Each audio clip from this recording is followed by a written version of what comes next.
कुरान पाक को गंदी किताब कहता है तो इसका माना क्या? मुल्क के 30 करोड़ मुसलमानों का दिल टूटता है। क्या इसका लिहाज सरकार नहीं करती? क्या इसका लिहाज रियासती हुकूमतें नहीं करती? ये कानून बना दो, कोई मजहबी किताब के बारे में कुछ नहीं कहेगा, कोई मजहब के खिलाफ में कुछ नहीं कहेगा, न सवाल न जवाब, कोई किसी धर्म को कुछ नहीं कहेगा। अरे हमने आज तक सीता अम्मा के शान में गुस्ताखी नहीं की, हमने आज तक राम जी के बारे में गुस्ताखी नहीं की, हमने आज तक हनुमान के खिलाफ में कोई जुमला नहीं कहा। लेकिन इसी मजहब के कुछ लोग जिनका उनके मजहब से भी ताल्लुक़ नहीं है, हमारे प्यारे नबी, हमारे पवित्र नबी, हमारे साफ नबी, हमारे सच्चे नबी, हमारे अच्छे नबी, गूगल की दुनिया में जाओ, टाइप करो दुनिया का सबसे सच्चा इंसान कौन है, नाम आएगा मोहम्मद। दुनिया का सबसे प्यारा इंसान कौन है, नाम आएगा मोहम्मद। दुनिया का सबसे बाअखलाक इंसान कौन है? अलैकुम रहमतुल्लाहि व बरकातुहू।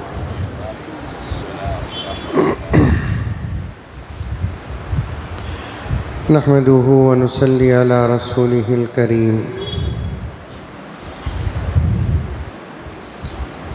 अम्मा बअदु फ़अऊज़ु बिल्लाहि मिनश शैतानिर रजीम। बिस्मिल्लाहिर रहमानिर रहीम। या अय्युहल्लज़ीना आमनु उदख़ुलू फ़िस्सिल्मि काफ़्फ़ा वला तत्तबिऊ खुतवाति शैतान इन्नहु लकुम अदुव्वुम मुबीन।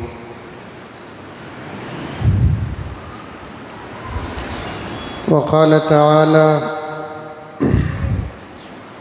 सुब्हानल्लज़ी अस्रा बिअब्दिही लैलन मिनल मस्जिदिल हराम इलल मस्जिदिल अक़सा अल्लज़ी बारकना हौलहु लिनुरियहु मिन आयातिना। वक़ाल अज़्ज़ व जल वलन तर्ज़ा अन्कल यहूदु वलन नसारा हत्ता तत्तबिअ मिल्लतहुम। सदक़ल्लाहु मौलानल अज़ीम।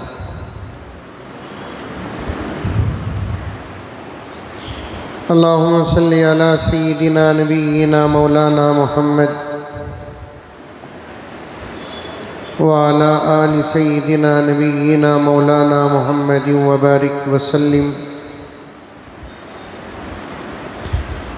अल्लाहुम्मा सल्लि अला मुहम्मदिन बिअददि औराक़िल अशजार व बिअददि अक़तारिल अमतार व बिअददि दवाबिल बरारि वल बिहार व अला आलिहि व सहबिहि व बारिक व सल्लिम।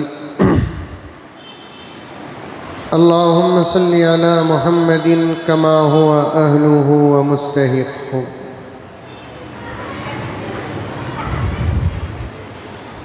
मुअज़्ज़ज़ सामीन,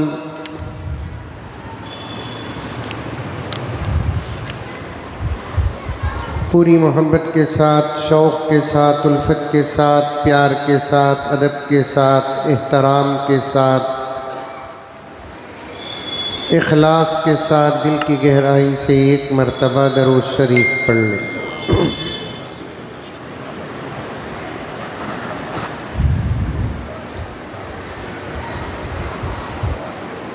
जैसा कि आप हज़रात जानते हैं,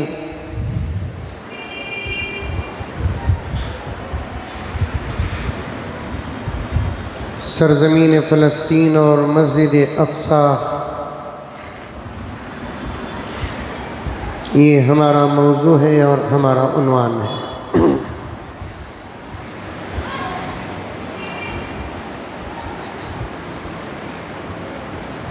बीच में बहुत सारी बातें इसलिए आ रही हैं, हालात सिर्फ एक उन्वान पर बात करने का मौका नहीं दे रही।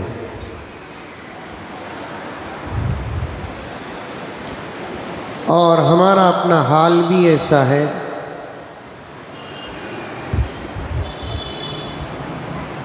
बग़ैर किसी शरह वजाहत के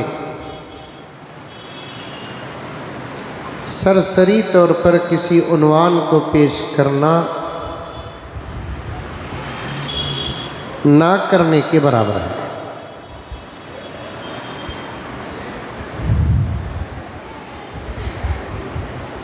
ऐसा क़ुव्वत हाफ़ज़ा और ऐसी याददाश्त भी हमारी नहीं है कि हम कुछ इशारे दें तो हमारी कौम समझ जाए।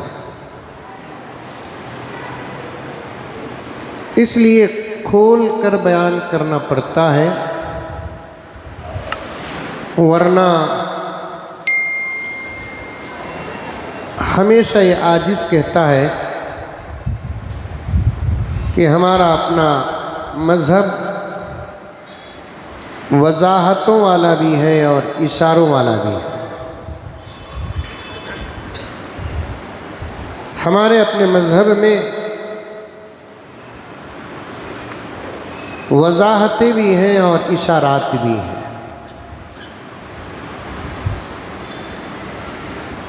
कुरान मजीद ही को ले लीजिए, अल्लाह तबारक व तआला का कलाम अज़ीम है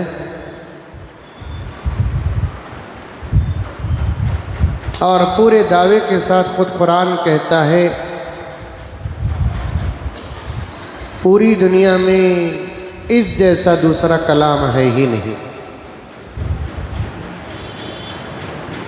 आज भी इस कुरान पाक पर गौर व फिक्र करते हैं तो ऐसे ऐसे नुक्ते निकलते हैं, यूँ मालूम होता है कि ये आयत और ये नुक्ता अल्लाह ताला ने इस ज़माने के लिए नाजिल किया है।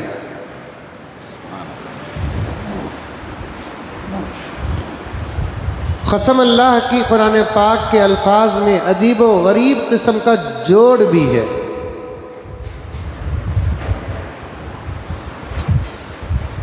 और इसमें ताज्जुब की बात भी नहीं है कि कुरान ऐसी जोड़ वाली किताब है। ताज्जुब तो उस वक्त होगा कि जब कलाम किसी इंसान का हो, जब कलाम खुदा का हो तो फिर ताज्जुब से बाहर निकल जाती है बात, इसलिए कि अल्लाह का कलाम अगर ऐसा ना हो तो फिर कैसा होगा।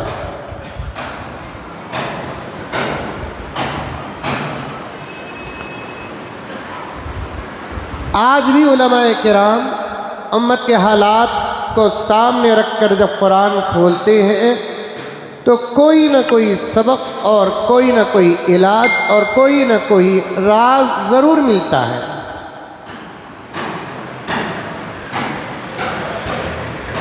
बाज़ जगहों में अल्लाह तबारक व तआला ने पूरी वजाहत के साथ अहकामात और मसाइल बयान फरमा दिए, तो बाज़ जगहों पे अल्लाह तबारक व तआला ने इशारात के साथ बयान किए और उन इशारात तक पहुँचने की ताकत अल्लाह तबारक व तआला ने अपने नेक बंदों को अता फरमाया।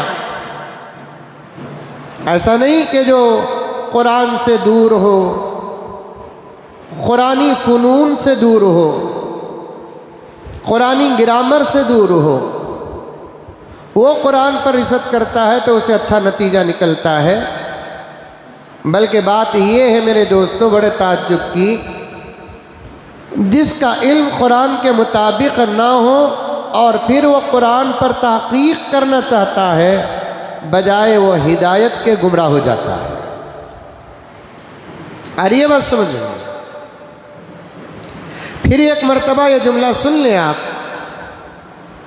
जिसका इल्म कुरान पाक के मुताबिक ना हो, इसको शेखुल हदीस हज़रत शाह ज़करिया साहब रहमतुल्लाह अलैह ने फरमाया, जिसके पास 16 किस्म का फ़न ना हो तो फिर वो कुरान पाक की तफसीर कर नहीं सकता।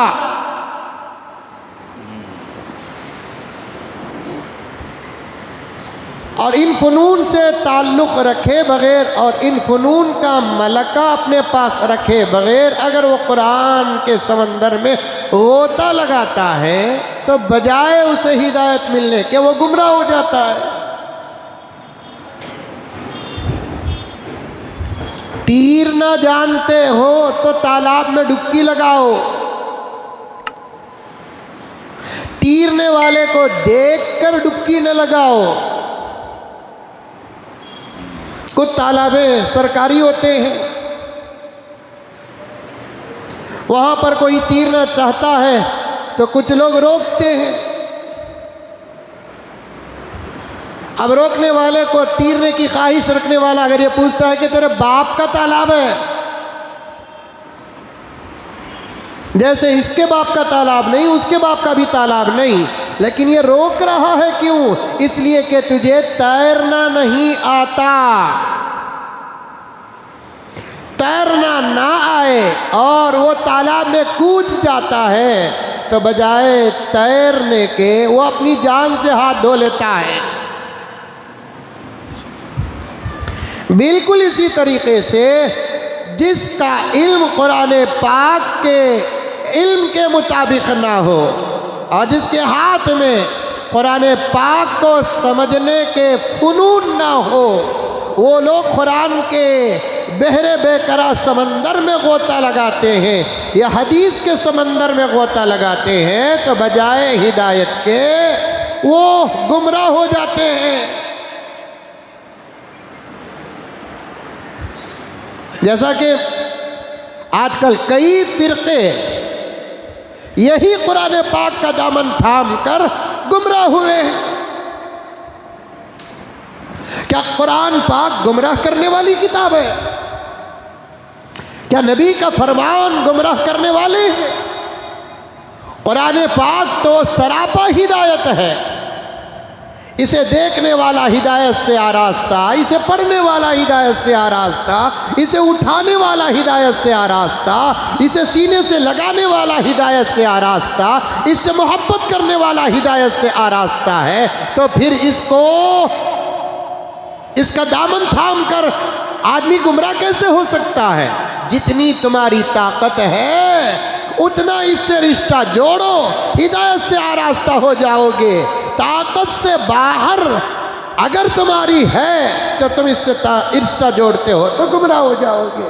जैसा कि आजकल कई फिरके नए नए पैदा हो रहे हैं और उनके सामने ऐसी मोटी मोटी कुरान पाक रखी हुई है, खूबसूरत बैंडिंग की है और वो सही में कुरान पाक है, लेकिन उन लोगों की पूरी ज़िंदगी दुनिया के माहौल में गुजरी है और वो लोग कुरान पाक को तर्जुमा करना तो दूर की बात के पढ़ना तक नहीं आता।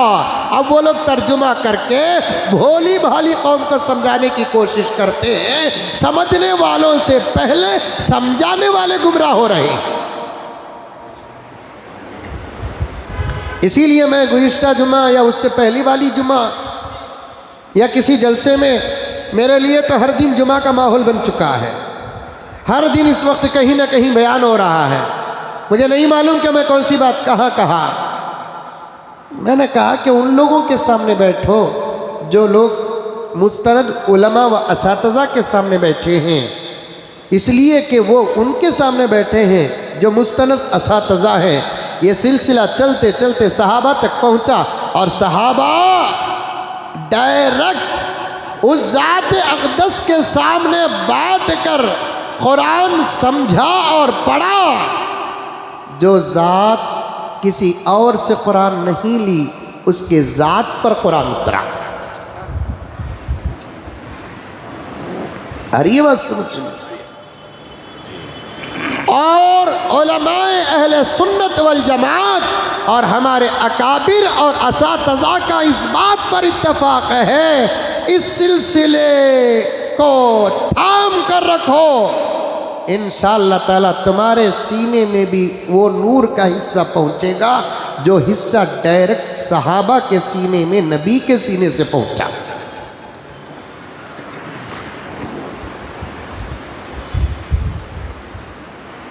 एक पावर है,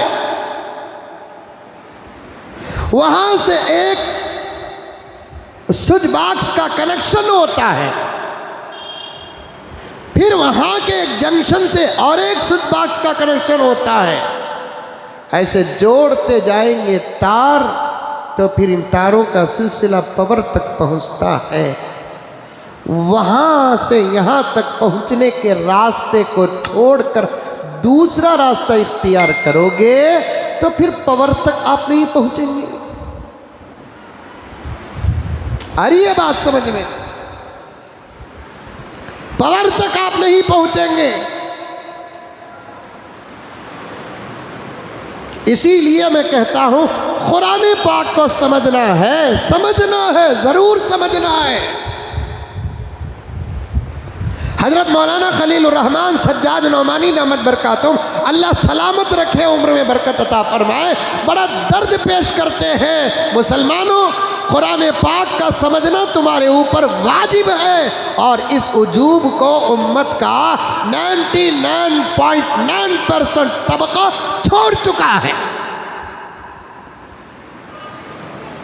ख्वाहिश भी पैदा नहीं होती कुरान में क्या है मालूम करें हम। ख्वाहिश पैदा नहीं होती कुरान की वजाहतें क्या है मालूम करें हम। ख्वाहिश पैदा नहीं होती कुरान के इशारे क्या है मालूम करें हम। क्योंकि कुरान पाक अल्लाह तबारक व ताला का वो कलाम है जिसकी अज़मत मेरे आका हज़रत मोहम्मद मुस्तफ़ा सल्लल्लाहु अलैहि वसल्लम इरशाद फरमाते हैं। क्या अल्फाज देखिए कुरान पाक की फजीलत में मेरे आका सल्लल्लाहु अलैहि वसल्लम कितने प्यारे अल्फाज इस्तेमाल करते हैं। देखिए मेरे आका सल्लल्लाहु अलैहि वसल्लम,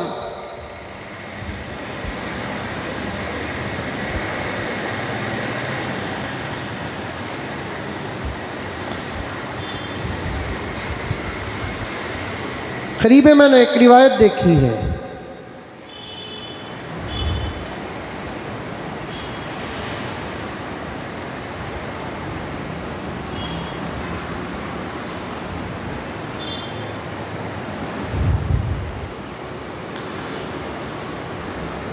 बहुत अच्छी रिवायत।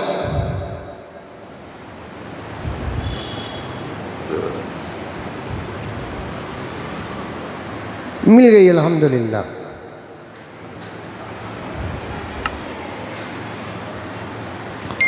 कुरान पाक में वजाहतें हैं, कुरान पाक में इशारात हैं।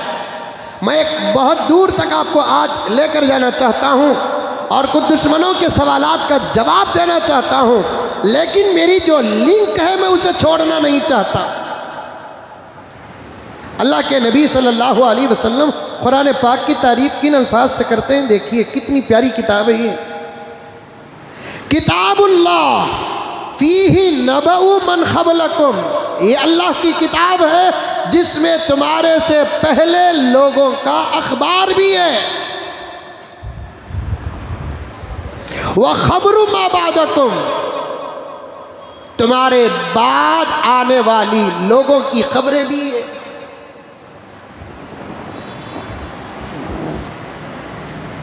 वह हुक्म मा बैनकुम, तुम्हारी जिंदगी के अहकामात भी हैं। हुवल फस्ल लैसा बिल हज़्ल, ये साफ साफ फैसला करने वाला है, इसका कोई फैसला मजाक नहीं है।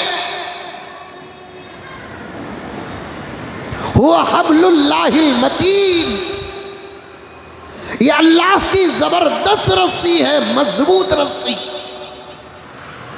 पूरी उम्मत मिलकर अगर थामेगी तब भी ये रस्सी नहीं टूटेगी। ऐसी दुनिया में कोई रस्सी है? ये जुमले कुरान पाक की तारीफ और तौसीफ में प्यारे आका सल्लल्लाहु अलैहि वसल्लम बयान फरमा रहे हैं। हुवा हब्लुल्लाहिल मतीन वह हुआ ज़िक्रुल हकीम, इसमें अल्लाह तबारक व ताला का जिक्र भी है, हिकमत वाली बातें भी है। वह हुआ सिरातुल मुस्तकीम, यही वो किताब है जो सीधा रास्ता है और इसमें चलने वाला सीधे रास्ते तक पहुंच सकता है और अल्हम्दुलिल्लाह पहुंचा है। वह हुवा अल्लज़ी ला यज़ीग़ु बिहिल अहवा, ये ऐसा कलाम है जिससे ख्वाहिशात भटकती नहीं। वला तलबिसु बिहिल अलसीना, ये वो किताब है जिससे जुबान थकती नहीं। वला यशबअ बिहिल उलमा, ये वो किताब है जिससे उलमा का पेट भरता नहीं। जी चाहता है और पढ़े, जी चाहता है और पढ़े, जी चाहता है और पढ़े, और इसके मसाइल तक पहुंचे, इससे निकात निकाले। वला यखलकु अला कसरति रद्द, अल्लाह के नबी फरमाते हैं ये वो किताब है, जमाना गुजरने से ये किताब पुरानी होती नहीं। 1450 साल हो गए। वला तनक़ज़ी अजाइबुहु, और इसके निकात, इसके इशारात, इसकी वजाहतें क़यामत तक कभी ख़त्म नहीं होंगी। लेकिन शर्त ये है, इस पर बात करने वाला, इसका तर्जुमा करने वाला, इसकी तफसीर बयान करने वाला, इससे मसाइल निकाल कर कौम को देने वाला, अहकामात बताने वाला, और इसको सामने रखकर फैसला करने वाला, उसका इल्म कुरान के शराइत के मुताबिक हो।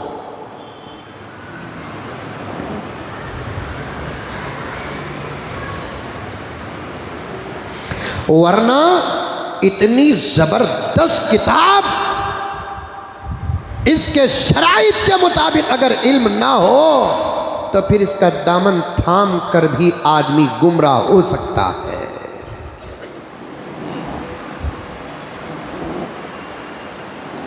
अल्लाह हर एक की हिफाजत फरमाए। इसीलिए मैंने खरीब में कहा कि भाई डायरेक्ट उलमाए किराम के बयानात सुनो।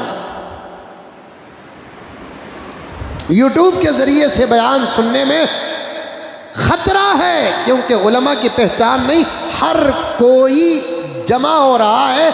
यूट्यूब तो एक ट्रेन बन चुका है, एक फ्लाइट बन चुका है, एक बस बन चुका है, एक झटका गाड़ी बन चुका है, एक ऑटो बन चुका है, जो चाहे सवार हो रहा है, सवार हो रहा है। अब इसमें सही कौन, सहीहुल अकीदा कौन, कौन गलत है, कौन फितनेबाज है, कौन धोखेबाज है, और कौन वो है जो इस्लामी शक्ल में इस्लाम का दुश्मन है, ये पहचानने का इम्तियाज़ और ये पहचानने का मलका आज कौम के पास और खुसूसन नौजवानों के पास नहीं है। मुझे याद पड़ता है कि मैं तकरीबन सिर्फ 3 जुमा 15 से 20 मिनट कुरान पाक की इशारात पर बात कर रहा हूँ। रमज़ानुल मुबारक करीब है, रोज़ बात करने का इंशाअल्लाह ताला मौका मिलेगा तो इंशाअल्लाह ताला बात करूँ। इशारे, कुरान में इशारे भी हैं, कुरान में वजाहतें भी हैं।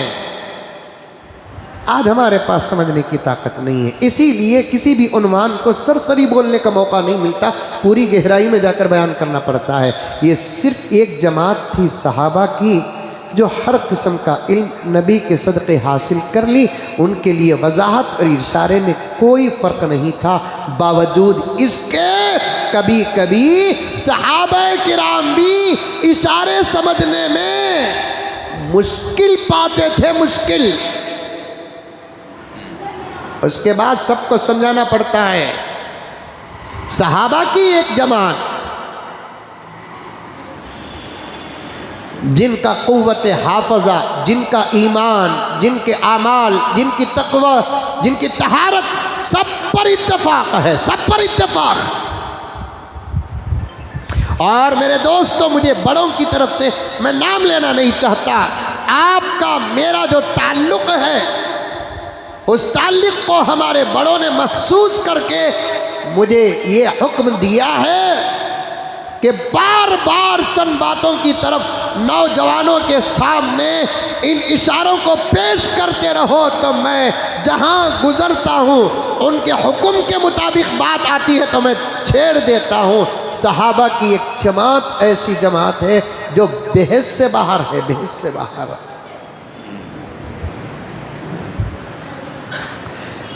अगर सहाबा पर बहस करोगे है सो ईमान भी गारत हो जाएगा।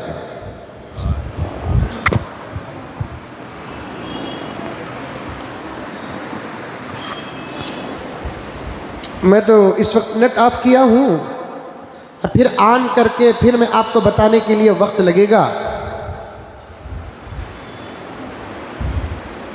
एक ईमान की हिफाजत करो, सबसे पहले ईमान की हिफाजत करो। सब चले जाए, जाने दो, लेकिन ईमान को अपने हाथ से जाने मत दो। बोलो इंशाअल्लाह।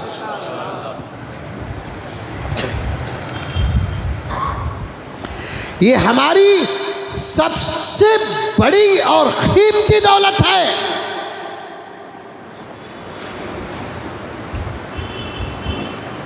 इसीलिए मैं बारहा कहता हूं कि सारी दुनिया में जितने लोग हमारे दुश्मन हैं, उनकी दुश्मनी का सबब ही हमारा ईमान है।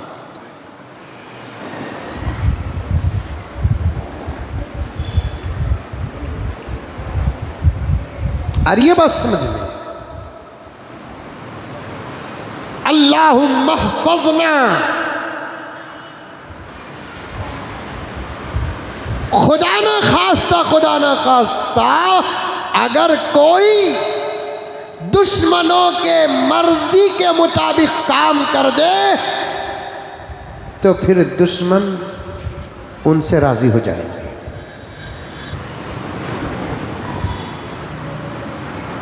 दुश्मन उनसे राजी हो जाएंगे। और हम ये काम किसी सूरत में कर नहीं सकते। जब बात हमारी ईमान तक आ जाती है तो फिर हमारा मौक़िफ़ एक हो जाता है। क्या हम किसी किस्म का कोई समझौता नहीं करते।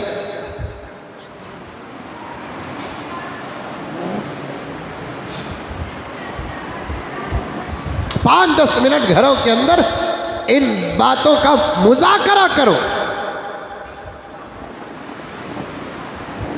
दुश्मन हमारे माल के नहीं है, हमारी जान के नहीं है, और हमारी इज्जत के पीछे भी वो लोग पड़े नहीं हैं। क्या सिर्फ मुसलमानों में ही लड़कियां पैदा होती हैं, दूसरी कौम में लड़कियां नहीं पैदा होती? दूसरी कौम में भी लड़कियां पैदा होती हैं, दूसरी कौम में भी शादियां और निकाह होता है। वो सिर्फ हमको भड़काने के लिए हमारी लड़कियों को गिरफ्तार कर रहे हैं, और वो हमारी लड़कियों को जो गिरफ्तार कर रहे हैं, इसका ये मतलब नहीं है कि उनके कौम में लड़कियां नहीं हैं। हैं, हमको भड़काना चाहते हैं, या नहीं तो हमारे से सौदा करना चाहते हैं, या नहीं तो उन लड़कियों के ईमान पर हमला करना चाहते हैं। असल ना वो हमारे इज्जतों के पीछे हैं। कौन? वो का मतलब कौन? वो का मतलब कौन? दुश्मन। दुश्मन वो का मतलब कोई मजहब वाले नहीं। जो अपने मजहब पर चलने वाले होते हैं वो किसी मजहब को छेड़ते नहीं, सिर्फ मजहब का लेबल लगाकर मजहब पर चलते नहीं, वही हर मजहब को छेड़ते हैं।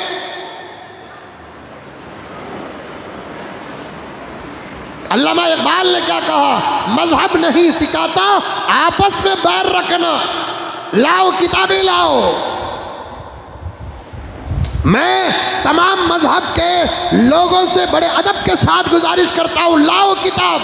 कौन सी किताब ऐसी है बताओ जिस किताब में लिखा है कि तुम दूसरे मजहब वालों को छेड़ो,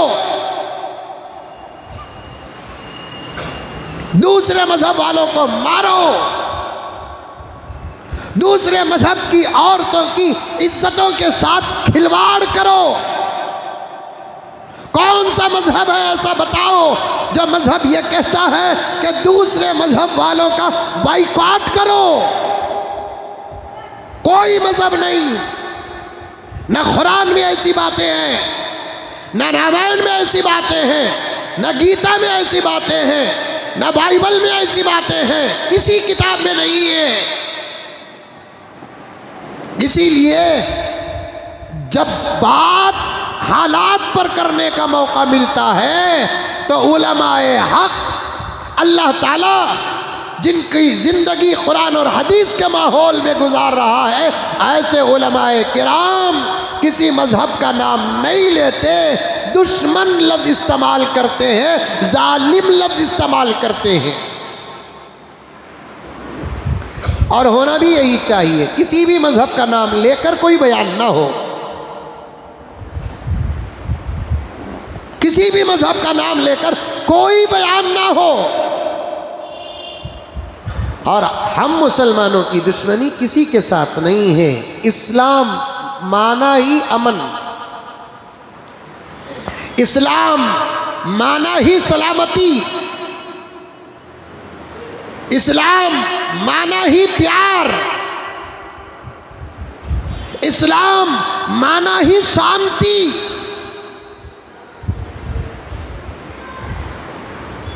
और हमारी जितनी इबादतें हैं उनमें से एक इबादत भी ऐसी नहीं जिससे सामने वाले का दिल टूटे। नहीं, हमारी अजान से किसी को तकलीफ नहीं, हमारी नमाज से किसी को तकलीफ नहीं, हमारे रोज़े से किसी को तकलीफ नहीं, हमारी ज़कात से किसी को तकलीफ नहीं, हमारे हज से किसी को तकलीफ नहीं, हमारे उम्रे से किसी को तकलीफ नहीं, हमारी तिजारत से किसी को तकलीफ नहीं। बल्कि तिजारत में तो इतनी एहतियात है, हमारा धर्म ही सूद को पाप कहता है और हमारे धर्म में सूद कबीरा गुनाह है।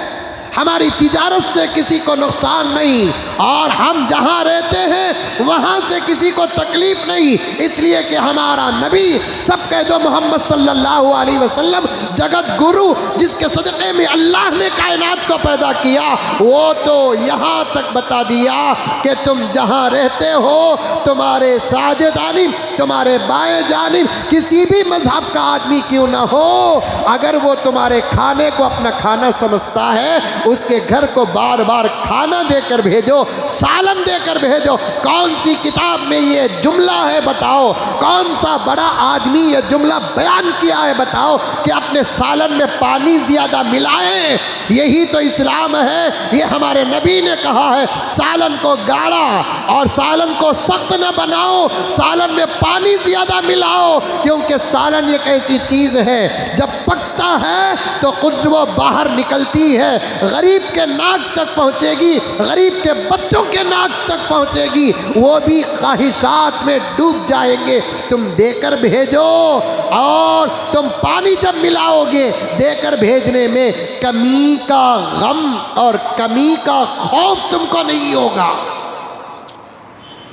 कौन सी ऐसी इबादत है बताओ, कौन सी ऐसी इबादत है बताओ जिससे दूसरों को तकलीफ होती है। हाँ, यहाँ एक सवाल पैदा होता है, एक सवाल पैदा होता है, मौलाना आप शायद दूर तक नहीं पहुँचे, एक इबादत ऐसी है जिससे दूसरों को तकलीफ पहुंचती है। कौन सी इबादत है? बकरीद में जो जानवर काटते हैं इससे दूसरों को तकलीफ पहुंचती है। भाई वो भी हकीकत से दूर हैं, वो भी हकीकत से दूर हैं, वो भी हकीकत से दूर हैं। हमारे नज़दीक जानवर जानवर है, कोई उस जानवर को खुदा बना लेता है तो फिर वो अपने आस्था के खिलाफ करता है, क्योंकि खुदा मखलूक नहीं होता, खुदा खालिक होता है।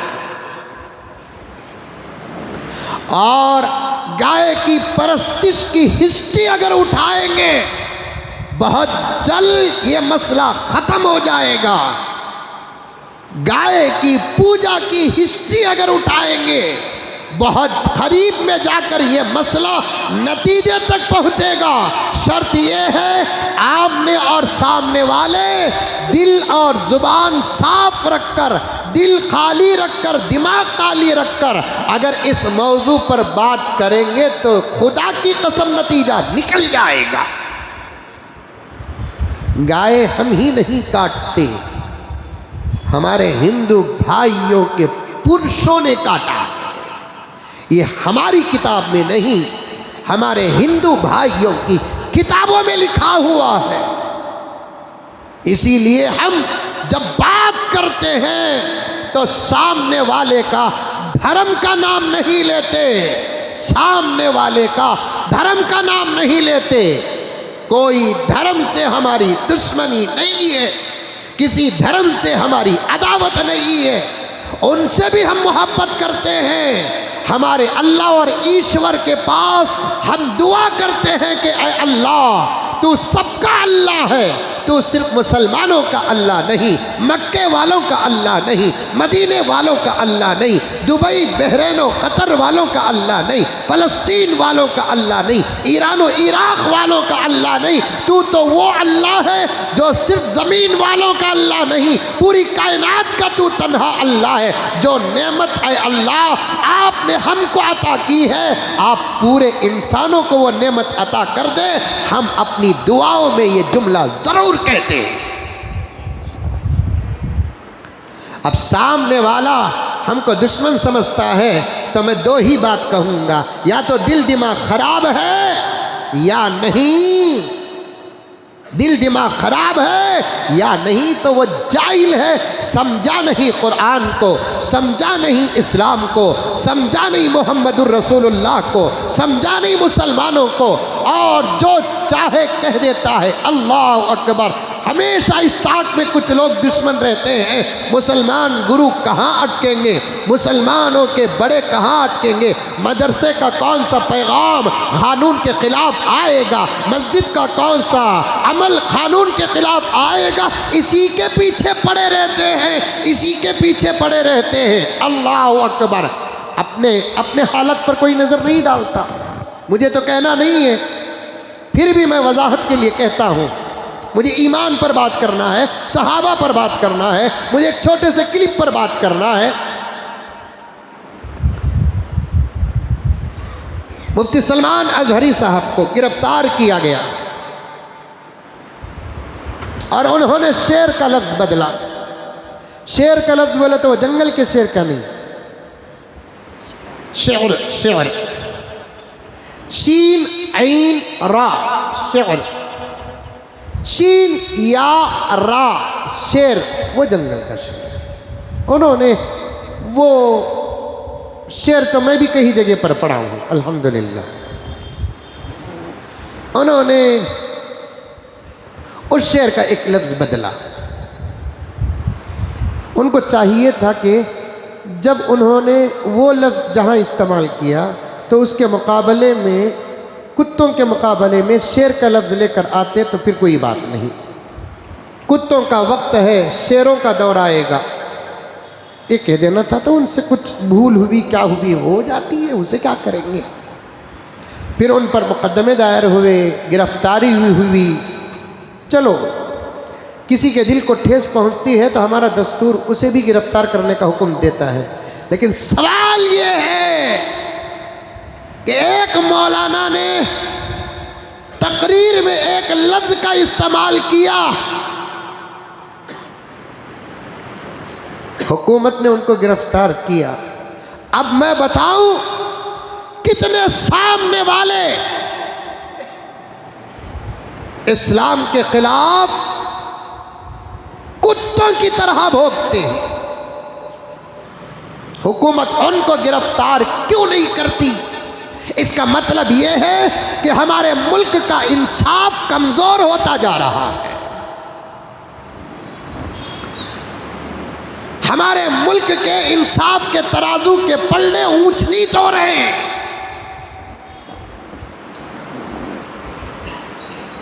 गलती जो भी करे उसे सजा जरूर दो।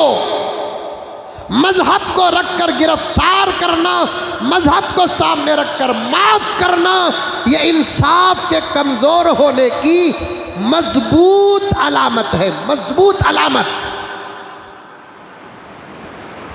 कितने नाम निहाद पंडित, असली पंडित नहीं, असली स्वामी नहीं, नाम निहाद पंडित कपड़े पहन लिए,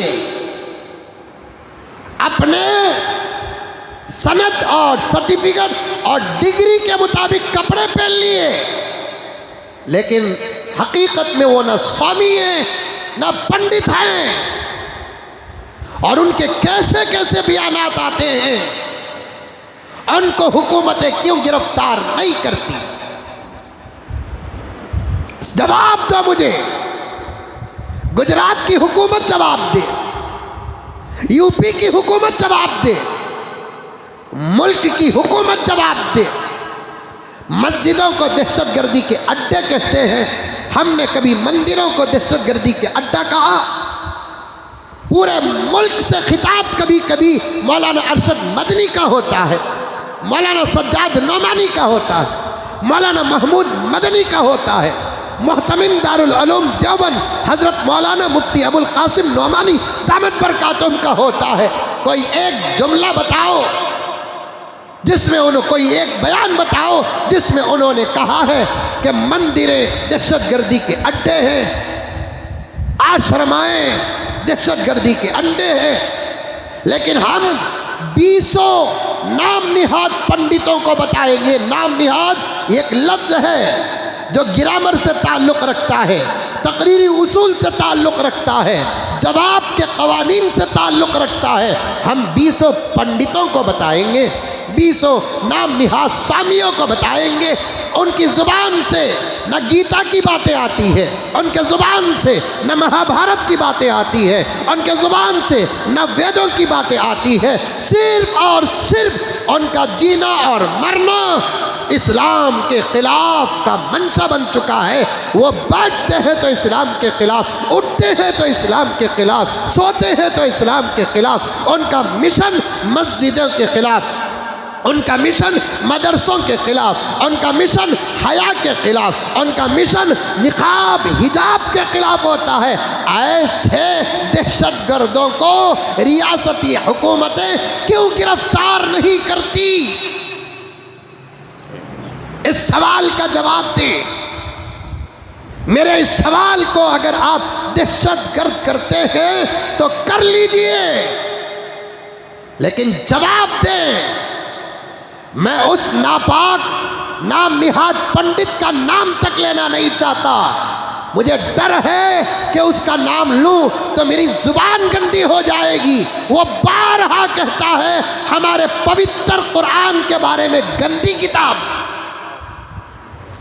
क्या ये बातें रियासती सीएमओ को सुनी ही नहीं देती? कुरान को गंदी किताब कहता है। अब हमको कहना पड़ता है, तुम्हारे सवाल का जब हम जवाब देते हैं तो कानून मेरा साथ देता है।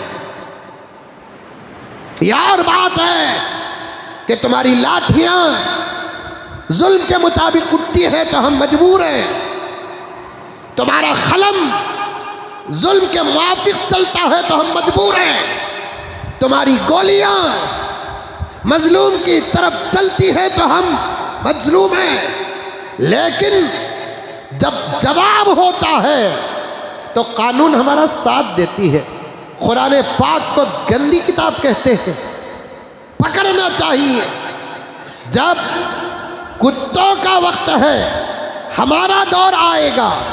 इस लफ्ज़ को पूरे मजहब पर डालकर मुल्क के अमन और शांति को खराब करने की नाकाम कोशिश करते हैं तो इस मुल्क में सिर्फ हिंदू मजहब वाले ही नहीं, इस मुल्क का एक अटूट हिस्सा मुसलमान भी हैं। अगर कोई कमीना, कोई कुत्ता, कोई सुफर कुरान पाक जैसी मुकद्दस किताब को गंदी किताब कहता है, उस पर कानून क्यों नहीं चलता?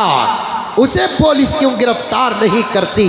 जब कुरान पाक को गंदी किताब कहता है तो इसका माना क्या? मुल्क के 30 करोड़ मुसलमानों का दिल टूटता है। क्या इसका लिहाज सरकार नहीं करती? क्या इसका लिहाज रियासती हुकूमतें नहीं करती? ये कानून बना दो, कोई मजहबी किताब के बारे में कुछ नहीं कहेगा, कोई मजहब के खिलाफ में कुछ नहीं कहेगा। न सवाल न जवाब। कोई किसी धर्म को कुछ नहीं कहेगा। अरे हमने आज तक सीता अम्मा के शान में गुस्ताखी नहीं की, हमने आज तक राम जी के बारे में गुस्ताखी नहीं की, हमने आज तक हनुमान के खिलाफ में कोई जुमला नहीं कहा। लेकिन इसी मजहब के कुछ लोग जिनका उनके मजहब से भी ताल्लुक़ नहीं है, हमारे प्यारे नबी, हमारे पवित्र नबी, हमारे साफ नबी, हमारे सच्चे नबी, हमारे अच्छे नबी, गूगल की दुनिया में जाओ, टाइप करो दुनिया का सबसे सच्चा इंसान कौन है, नाम आएगा मोहम्मद। दुनिया का सबसे प्यारा इंसान कौन है, नाम आएगा मोहम्मद। दुनिया का सबसे बाअखलाक इंसान कौन है, नाम आएगा मोहम्मद। जाओ अमेरिका का सैर करके आओ, यूरोपीय ममालिक का दौरा करके आओ। एक ईसाई ने दुनिया के 100 मुक़द्दस इंसानों की हिस्ट्री को जमा करता है, सबकी ज़िंदगी पर रिसर्च करके पहला नंबर देता है। वो पहला नंबर कौन और नहीं, वो मेरा और आपका नबी मोहम्मदुर रसूलुल्लाह। और ये भी मैं कह दूँ, वो ईसाई द 100 किताब लिखकर पहला नाम मेरे नबी को देता है, पहला नंबर मेरे नबी को देता है। इससे मेरे नबी की फजीलत बढ़ती नहीं, उससे कई दूर मेरे नबी का मकाम है। उस नबी के शान में गुस्ताखी की है, आज भी कर रहे हैं, आज भी कर रहे हैं, आज भी कर रहे हैं। उसकी 11 शादियों की जिंदगी को उठाकर मेरे आका की जिंदगी पर कितना मजाक कर रहे हैं, ला हौल वला कुव्वत इल्ला बिल्लाह। लेकिन इसीलिए किसी ने बहुत अच्छा जुमला कहा, जवाब देने का जब वक्त ना हो तो ना दो, वक्त जवाब देगा। जवाब देने का जब मुनासिब वक्त ना हो तो जवाब ना दो, वक्त जवाब देगा। मुझे बताने की ज़रूरत नहीं है क्योंकि ज़ख़ीरा है, मेरे मोबाइल में किताबों का अंबार है और हालात भी मैंने इसे नोट करके रखता हूँ ताकि वक्त आने, लेकिन तलाश करने में वक्त लगता है। मेरे नबी की पवित्र ज़िंदगी और मेरे नबी के शान में कितनी गुस्ताखियाँ कर रहे हैं। इस मुल्क का सबसे ज़्यादा सब्र करने वाला मज़हब अगर कोई है वो मुसलमान है। मुसलमान कुरान के बारे में इतनी गंदी बातें आज भी कर रहे हैं, उनको गिरफ्तार हुकूमतें क्यों नहीं करती? और एक वजह भी है, मैं बताऊंगा इंशाअल्लाह ताला। खुदा मेरे जहन में बात महफूज रखे।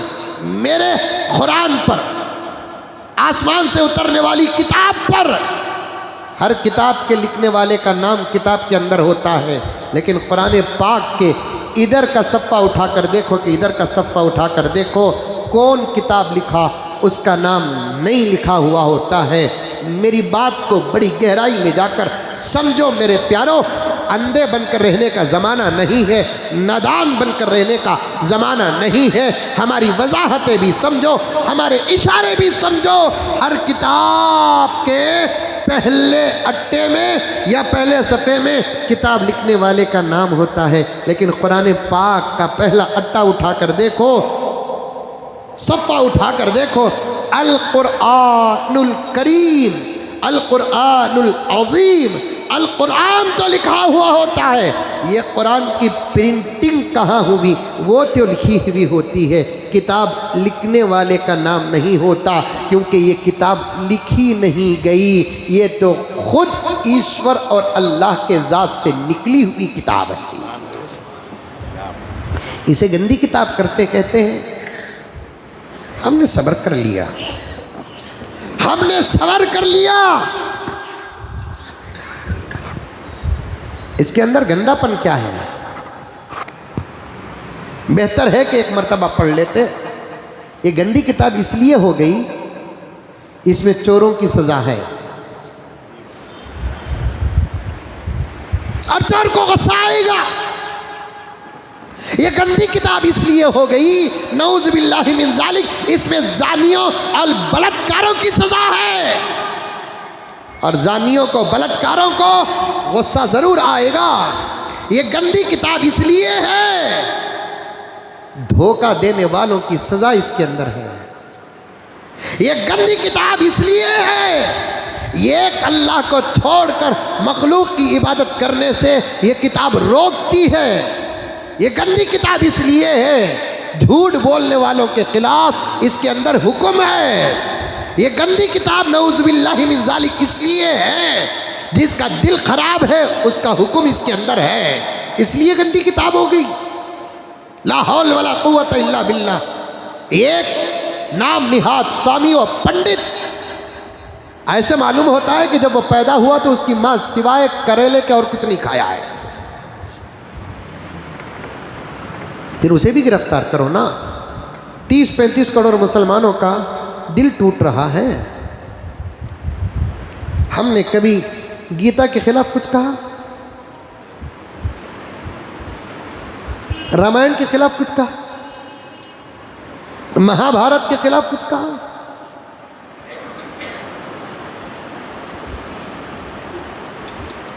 हमारे नबी के शान में गुस्ताखी आज भी कर रहे हैं, आज भी कर रहे हैं। वो भी सिर्फ 11 शादियों का मसला उठाकर नबी के शान में कितनी गुस्ताखियां करें। उठाने वो मसला तो उठाने की ज़रूरत ही नहीं है। हमारा नबी कर रहा है जिसे हम मान रहे हैं, वो नबी तुम्हारा भी है जिसको तुम नहीं मान रहे हैं, तो फिर वो मसला उठाने की आपको ज़रूरत ही नहीं है।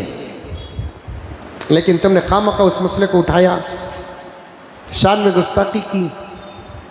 6-7 साल की उम्र का मसला सामने रखकर तालियां मारे, हंसे। सियासी मंचों में तुमने इस मसले को उठाया, हम खामोश हुए। उस वक्त भी हमने थोड़ा बहुत जवाब दिया। मदरसों के बारे में तो सोच इतनी खराब है, इतनी खराब, पागलों की तरह मदारिस अरबिया के खिलाफ में बोलते हैं, पागलों की तरह मदारिस अरबिया के खिलाफ में बोलते हैं। कभी आकर तो देखो मदरसों में क्या होता है।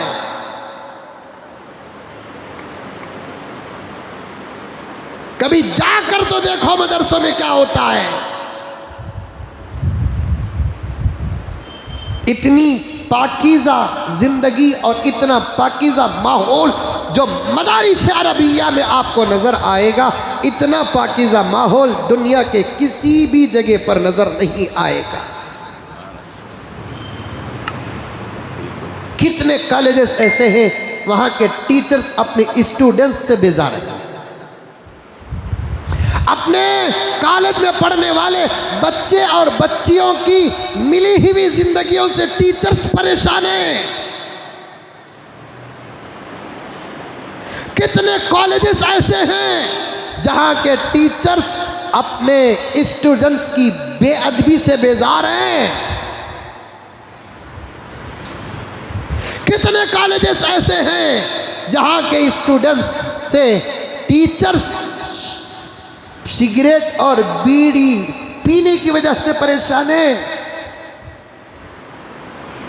ऐसा पूरी दुनिया के अंदर और खुसूसन हमारे मुल्क भारत के अंदर एक मदरसा बता दो जहां के असातिज़ा पढ़ने वालों से बेजार है।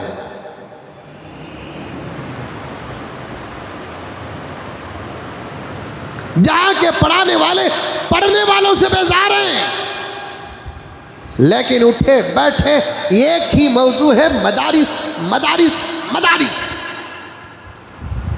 अभी करीब में मैंने एक बेवकूफ का बयान सुना।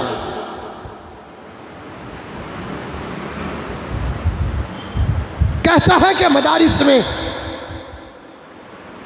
भारत से मोहब्बत का सबक नहीं पढ़ाया जाता। अरे नादान, भारत में मदारिस का मोहब्बत का सबक नहीं पढ़ाया जाता, ये कैसे कह दिया? किस मदरसे में जाकर तू 1 घंटा गुजारा है बता? हर 15 अगस्त को झंडा चढ़ाते हैं मदारिस अरबिया में, हर 26 जनवरी को झंडा चढ़ाते हैं मदारिस अरबिया में। हमारे मदरसों में 1 घंटी हिंदुस्तान की कहानी के नाम पर पढ़ाई जाती है, बस इतना काफ़ी है। क्योंकि मदरसों में तालीम सब्जेक्ट अलग है, फिर भी हम भारत की तारीख याद रखने के लिए बच्चों को कुछ सबक पढ़ाते हैं। क्योंकि जो कॉलेजेस जिस सब्जेक्ट के लिए ख़ास होते हैं, उन कॉलेजों में वही सब्जेक्ट पढ़ाया जाता है। अगर कोई कह दे मेडिकल कॉलेज में लॉ नहीं पढ़ाया जाता, इसे आप अक्लमंद कहेंगे? लॉ कॉलेज में मेडिकल नहीं पढ़ाया जाता, इसे आप अक्लमंद कहेंगे? और भी क्या क्या सब्जेक्ट हैं दुनिया के, वो आप हजरात जानते हैं।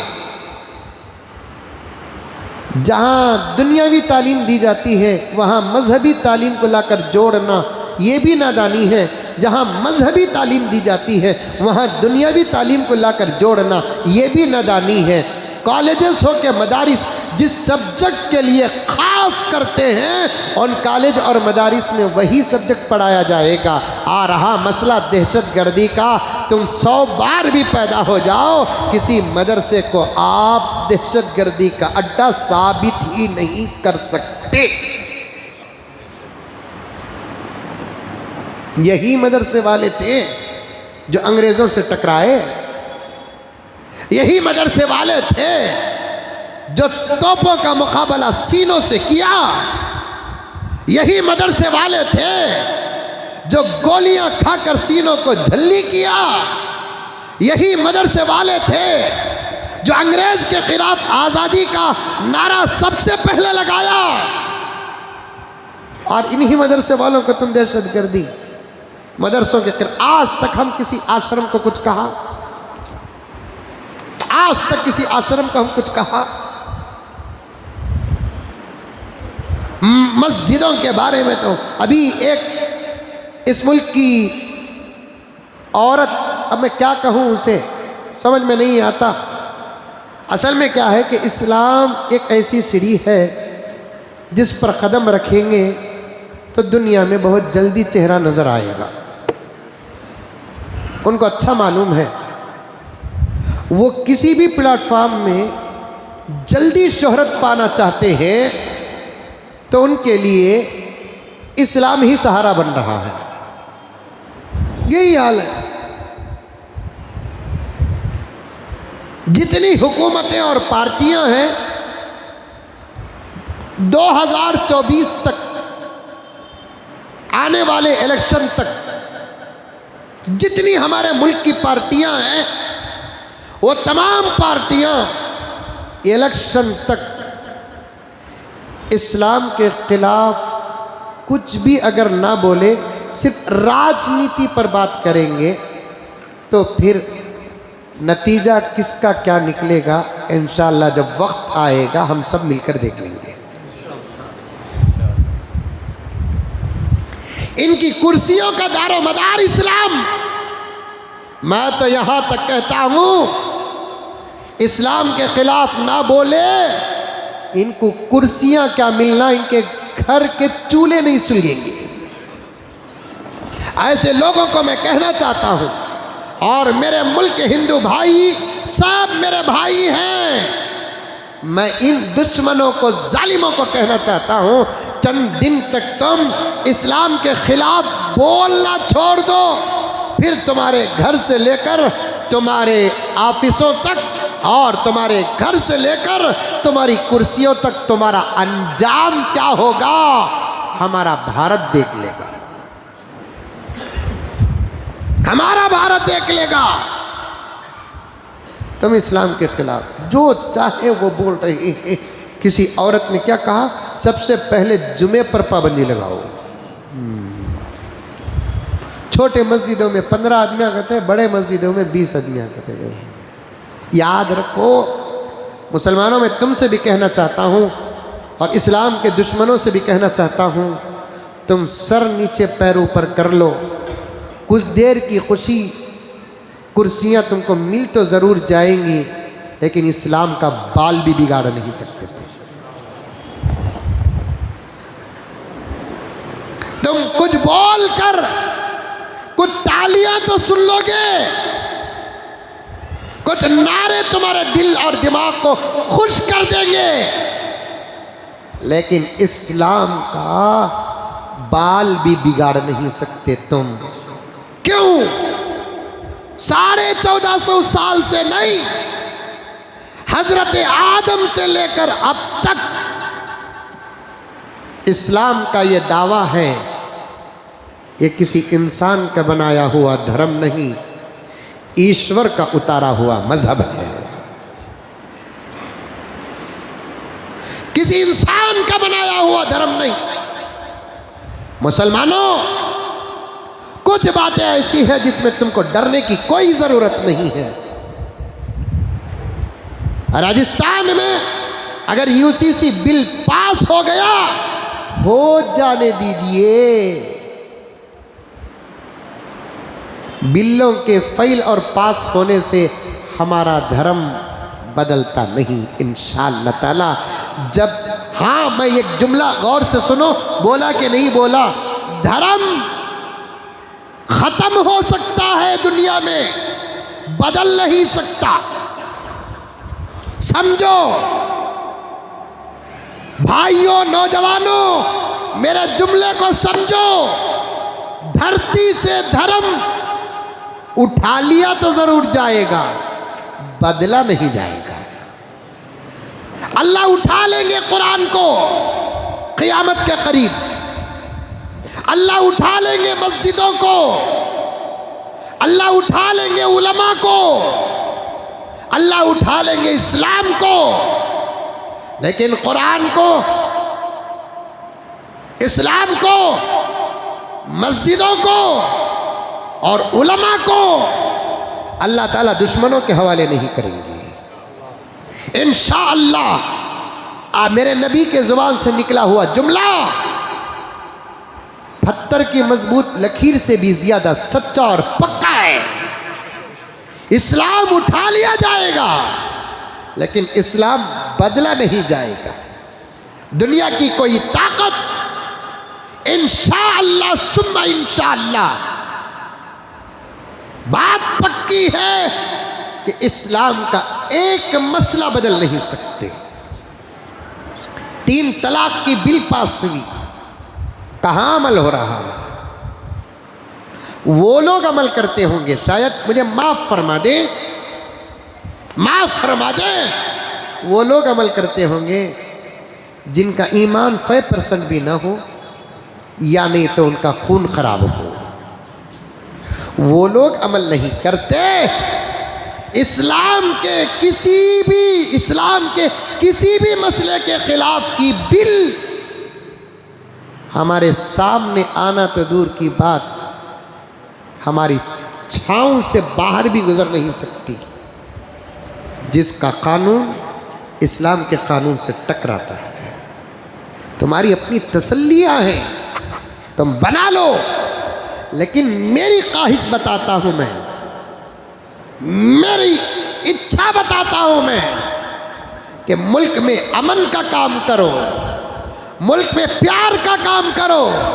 ये मस्जिद, ये मंदिर के झगड़े छोड़ो, ये मदरसे और आश्रमों के झगड़े छोड़ो। तुम ही करो साहब राजनीति, तुम ही करो। 9 साल से हम देख रहे हैं, अल्हम्दुलिल्लाह, पूरे पावर के साथ ये आदिश कहता है, 9 साल में तुमने हमारा क्या बिगाड़ लिया? तुम इस्लाम को चेतावनी देते हो कि हम ये कर देंगे। इस्लाम तो फिरौनों का दौर भी देखा है, इस्लाम ने नमरूदों का दौर भी देखा है, इस्लाम ने शद्दादों का दौर भी देखा है, इस्लाम ने अबू जहल और अबू लहब का दौर भी देखा है।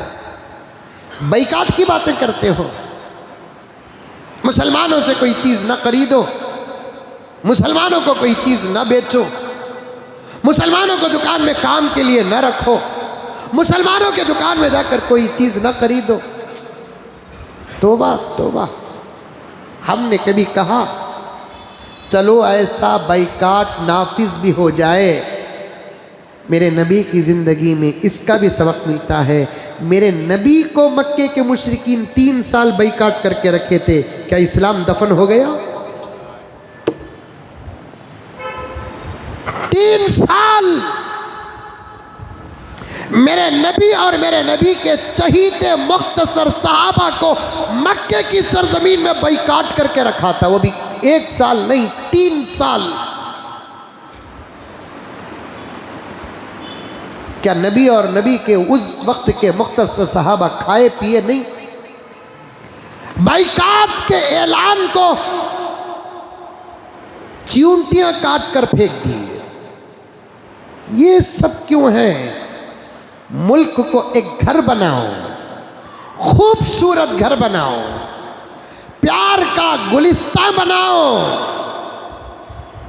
मोहब्बत का बोस्ता बनाओ, नफरत फैलाने वालों को ख़त्म करो।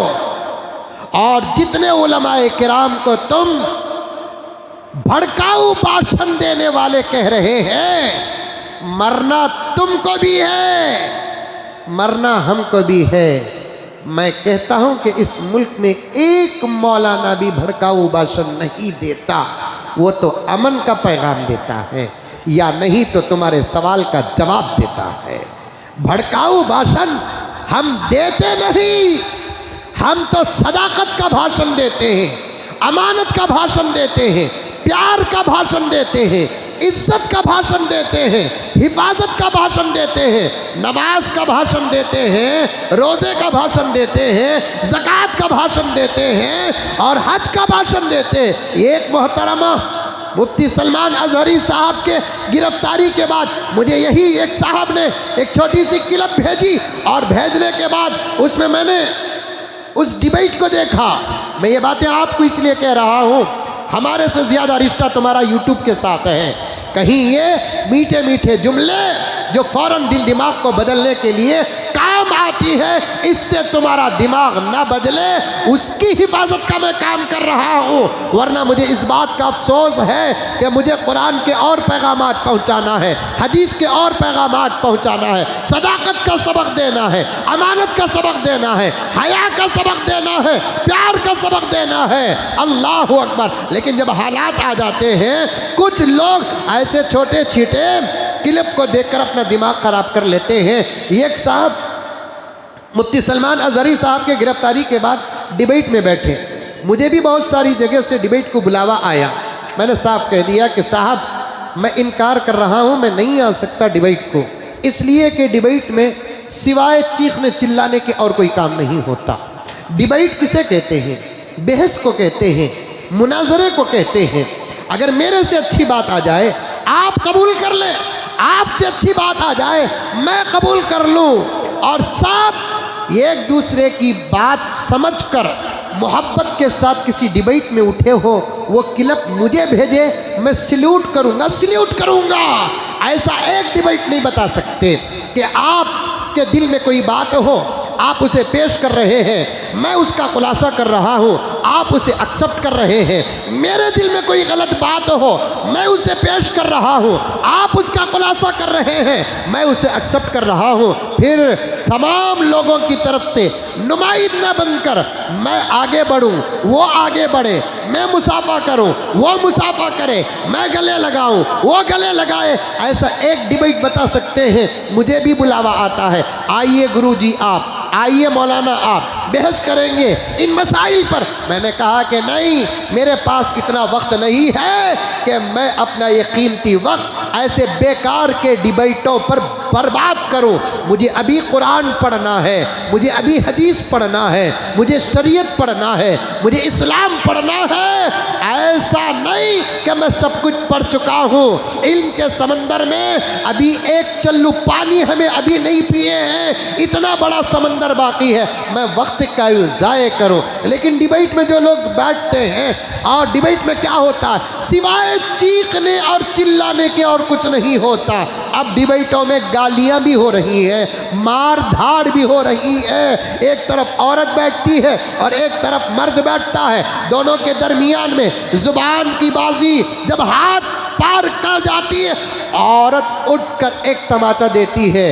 अब क्या होता है, जवाब में मर्द को मारने की भी इजाज़त नहीं है। सारे लोग देखने वाले, जब अगर कोई मर्द औरत के थप्पड़ का जवाब देता है तो औरत के पहल पर आवाज़ नहीं उठाते, जवाब पर आवाज़ उठाते हैं। इसे इंसाफ कहते हैं, इसे अखलाक कहते हैं।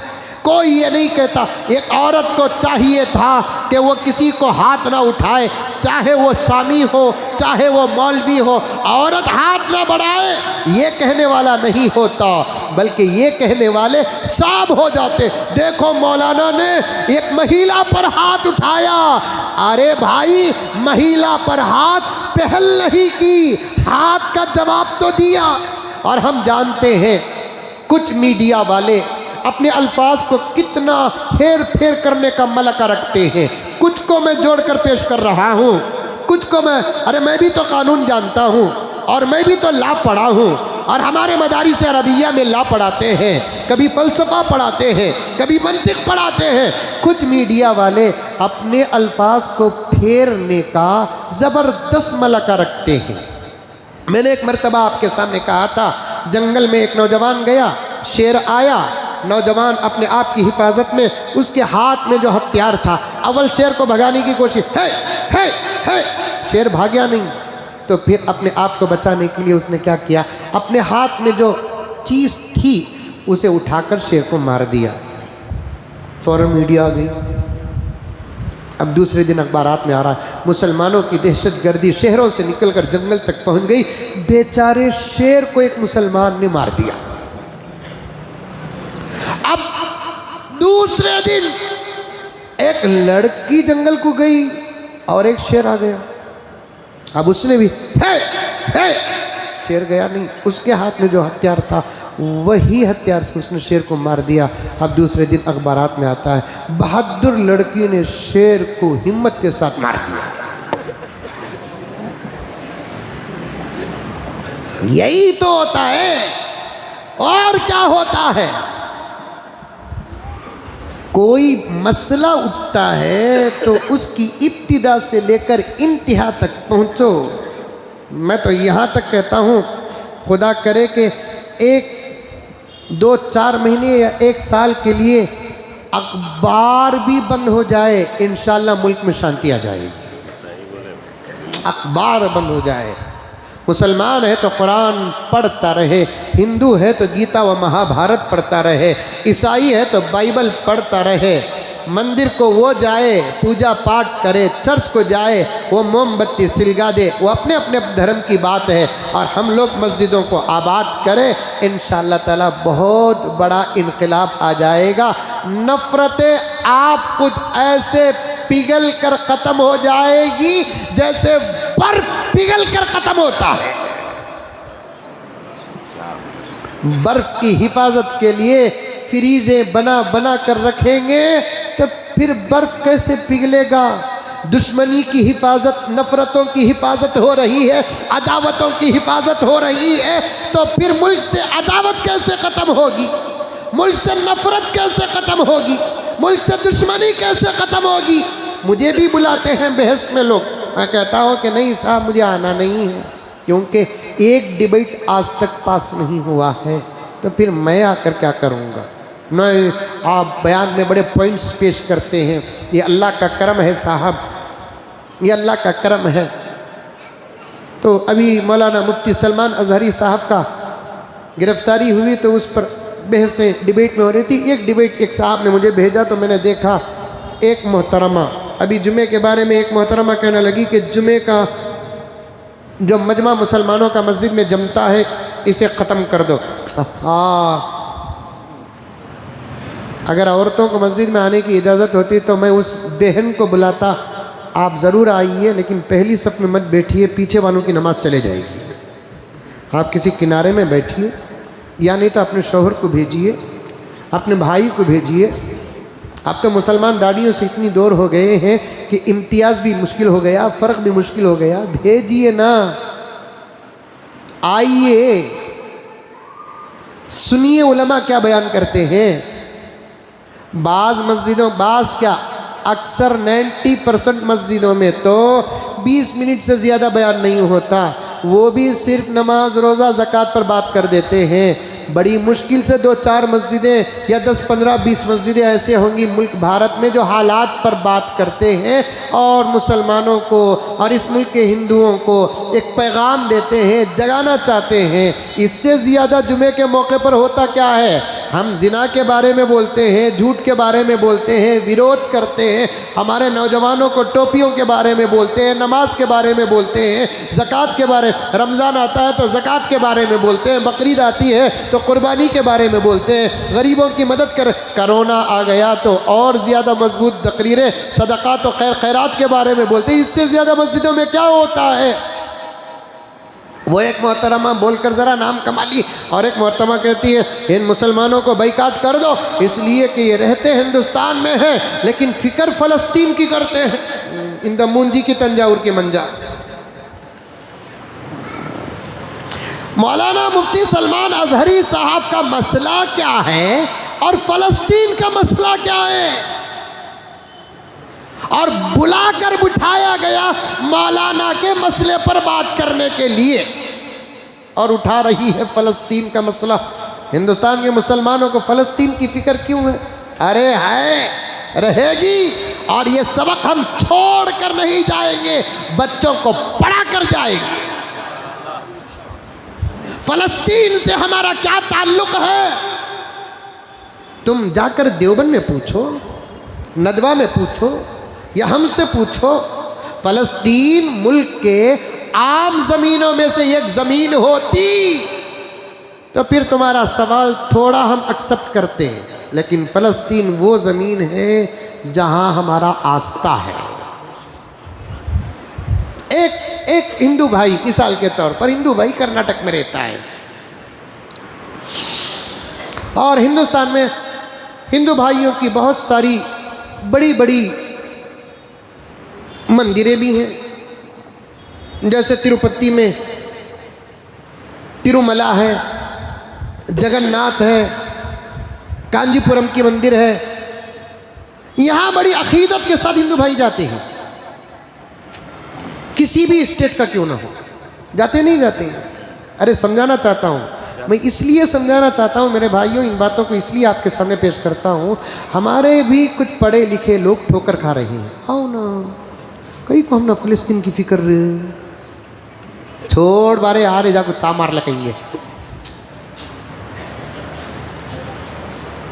एक आम जमीन होती और इस्राइल और फ़लस्तीन के दरमियान की जंग एक सियासी जंग होती, तुम्हारा जमला थोड़ा काबिल कबूल था, लेकिन फ़लस्तीन की ज़मीन एक आम ज़मीन नहीं है। सारी दुनिया के मुसलमानों के ईमान का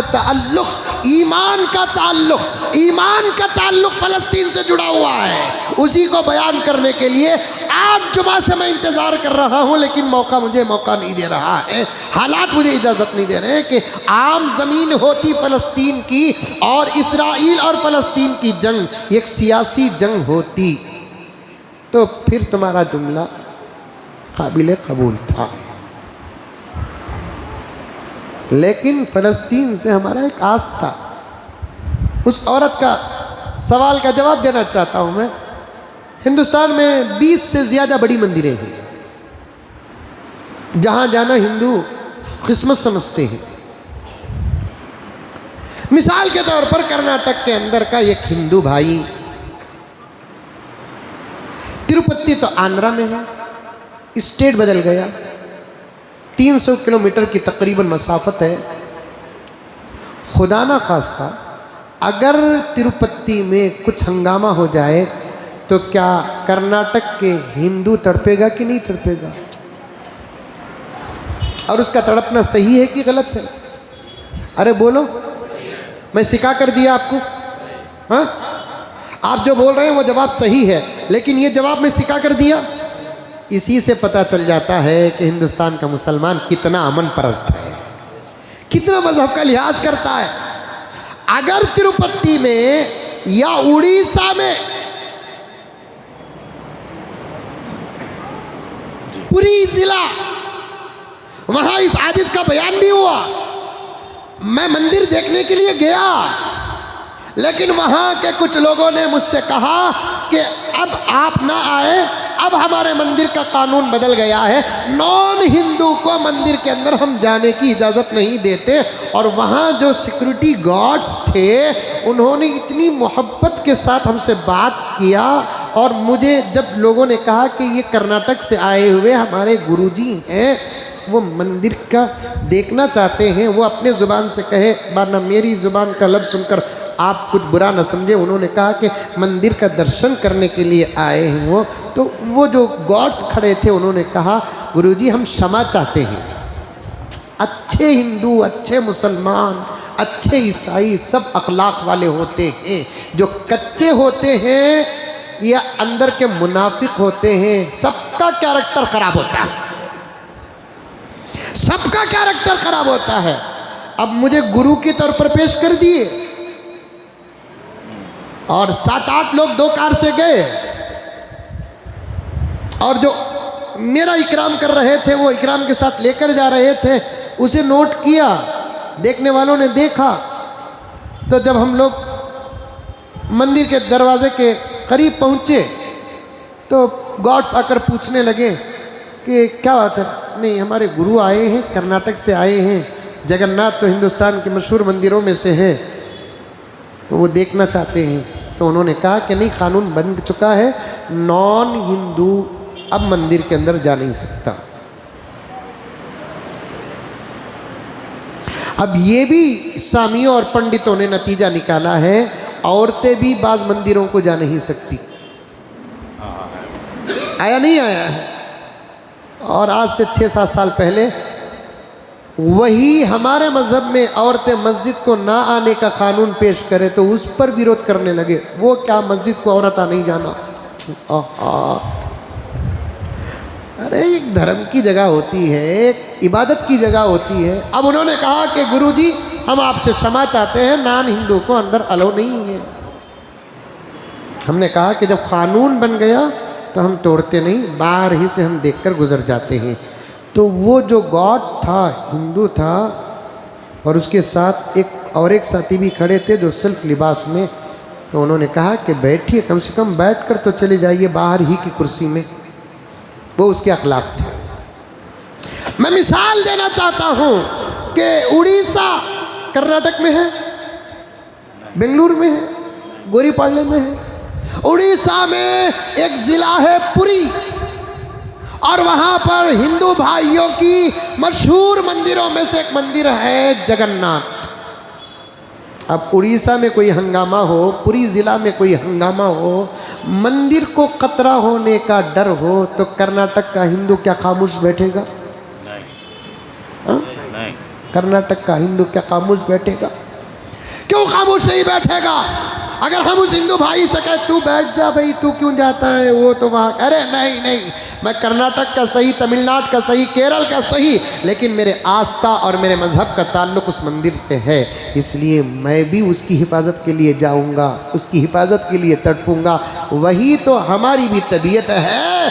आम ज़मीन अगर होती तो अलग बात थी, लेकिन उस ज़मीन में वो मस्जिद है जिस मस्जिद में तमाम अंबिया ने इमामत की है, और वहाँ वो मस्जिद है जिस मस्जिद में मेरे नबी ने इमामत की है, और इक्तिदा करने वाले सहाबा नहीं अंबिया थे।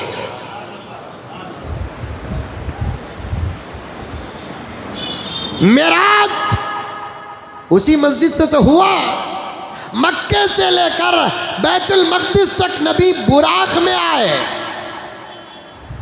बैतुल मक़दिस से लेकर आसमानों का सफर मेरे नबी सीढ़ियों से किया, नमाज पढ़ा कर गए, नमाज लेकर आए।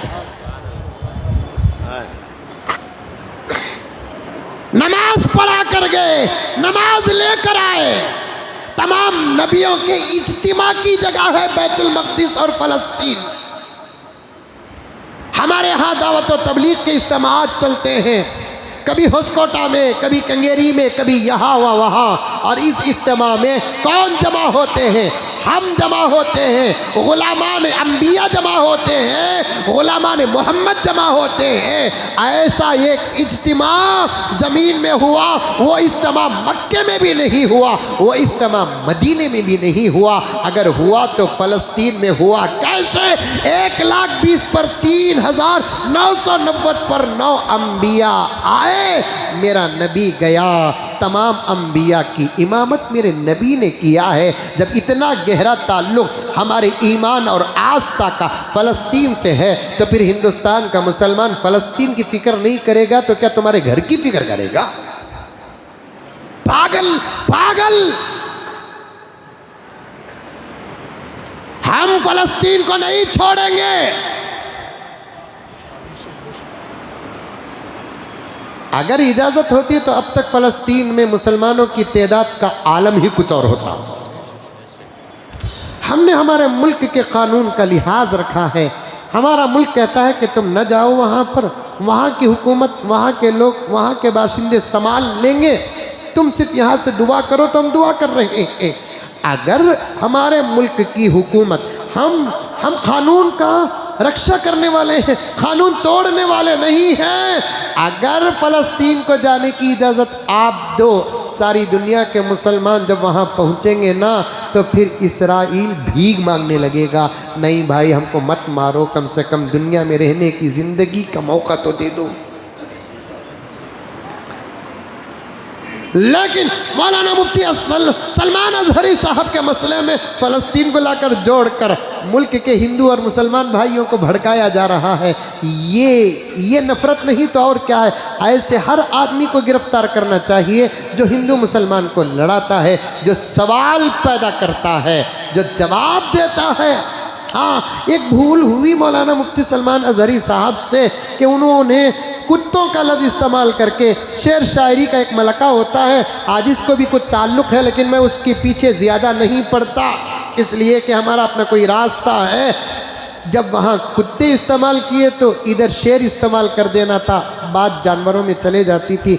उधर कुत्ते इस्तेमाल करके इधर हमारे लफ्ज़ इस्तेमाल कर लिए तो कुछ हो गया। और दूसरी बात, दूसरे लोगों को गुस्सा भी करने की ज़रूरत नहीं है। गुस्सा तो कुत्तों को आना था, लेकिन इंसानों को क्यों आया?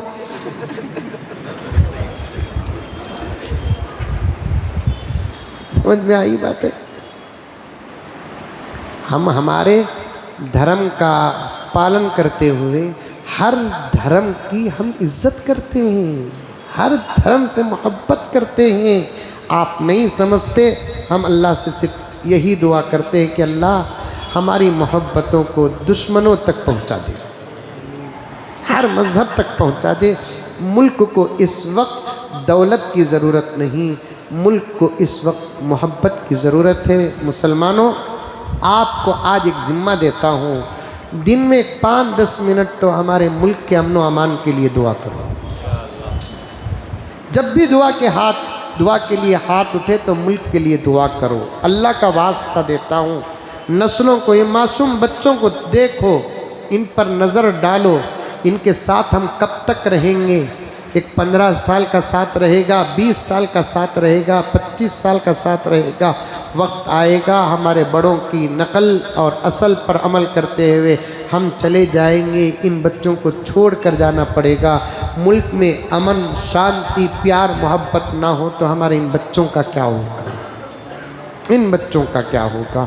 10 मिनट दुआ करो। जब दुआ करेंगे तो मुल्क के लिए, भारत के लिए, इंडिया के लिए, हिंदुस्तान के लिए ज़रूर दुआ करना। करेंगे इंशाअल्लाह। बकिया बातें इंशाअल्लाह आइंदा जुमा आपकी खिदमत में अर्ज़ करूँ। दुआ फरमाएं, अल्लाह मुझे और आपको सबको अमल की तौफीक अता फरमाए।